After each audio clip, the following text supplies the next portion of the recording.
Temperature can be threshold resistance, if it's too hot or too cold.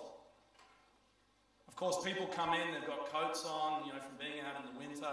They come into the store, it's boiling hot, they have to take their coats off and jackets off. What do? They drape them over their arm. What do then? They don't shop.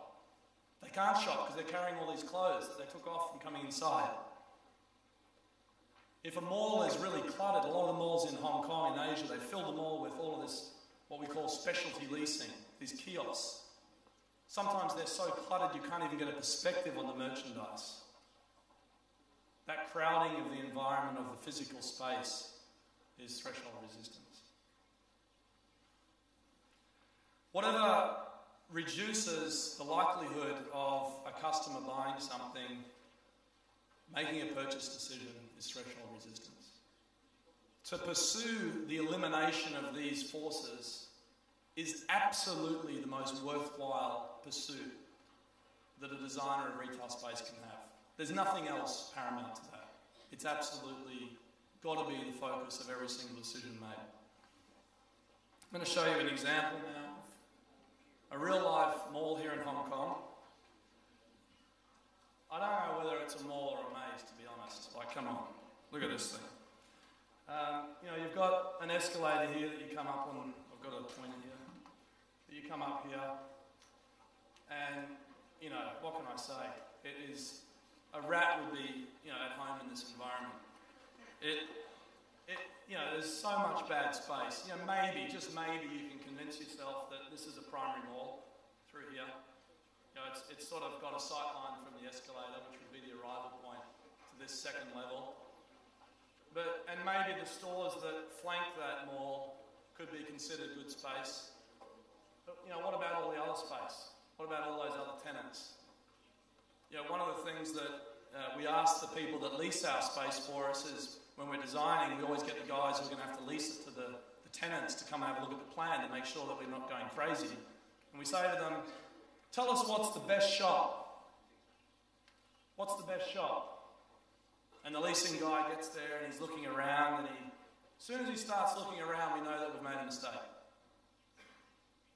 If he finds something that's the best shop, then we've definitely made a mistake. Why? Because there shouldn't be a best shop. All the shops should be good. We have a rule of thumb in our company that it's called the 80-80 rule.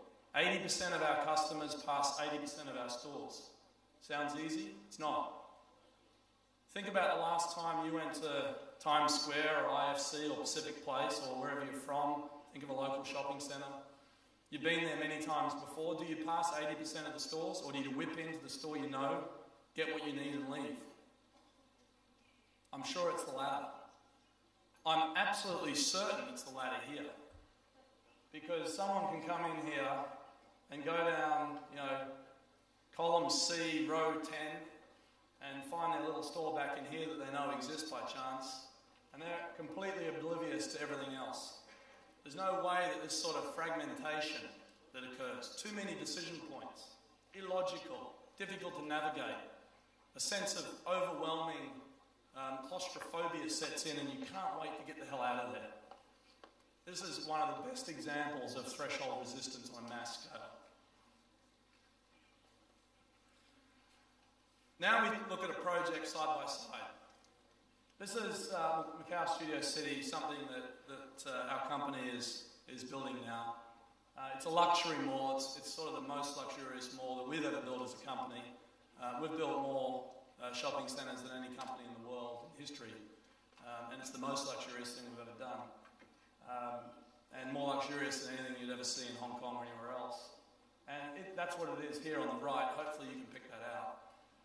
And this is what it was originally when we came onto the project about 2 years ago, and there was another developer trying to build a retail environment, also luxury. Same site, same orientation here, left and right. This mall on the left is 5 levels.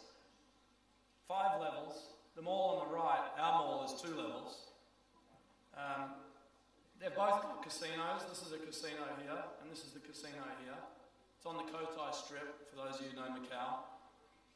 And the green on this one is the retail. Again, very fragmented, really no sense of arrival, no sense of orientation. no guidance to a customer of where to go, no chance of, or very limited chance of seeing everything. Really regulated retail space that doesn't provide you any optionality of what to lease. And, you know, it really just, it's a mess, you know, in every sense. But it's born out of a desire to maximise space. It's born out of someone looking at a plan and going, well, this is the footprint we've got, how are we going to cut this up? That can't be the point of origin. The point of origin's got to be how a customer is going to perceive that space, how a customer is going to use that space. On this one, by contrast, you've got one circulation. You've got 4 hotels here, a W Hotel, a Marriott, a Ritz-Carlton, and a Shanghai Tang Hotel. You know, about 2,000 rooms. You've got a theatre here for live performances, the casino I mentioned, and a department store anchor, and the retail mall really acting like an umbilical cord, a conduit that links all the things together, like a string of pearls, that pushes people past stores, not in a frustrating way, but in a convenient, orientated way, a navigable way. Provides them with relief to get into the casino and out of the casino. We know the casinos, you know, they're the big pump.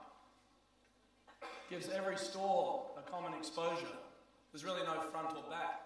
You can come into it here, you can come into it here, come in here, come up from a bus terminal underneath. You go up one level, same thing. Now we've got a full racetrack, luxury stores along the front, an entrance to a theatre here, a bridge crossing across to a railway system in Macau that didn't even exist on the other plan. Yet very, very simple principles. The difference is that this plan, you would not be good for business. You would not get Louis Vuitton or Gucci or Prada to lease space there. You would have an aspiration that's in someone's mind, but it couldn't be realised in a business sense.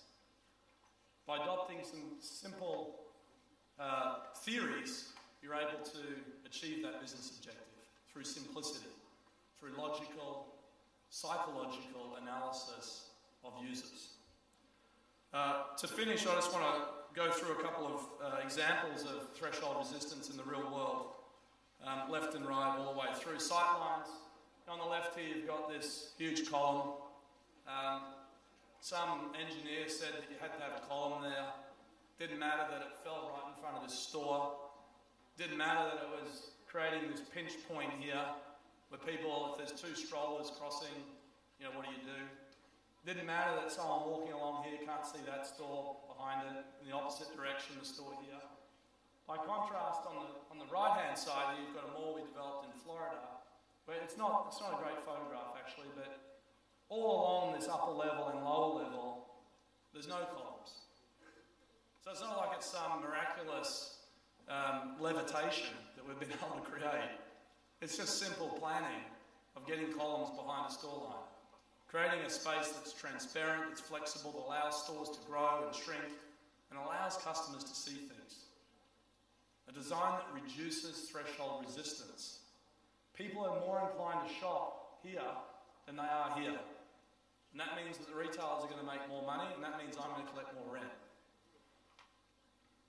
Vertical transportation.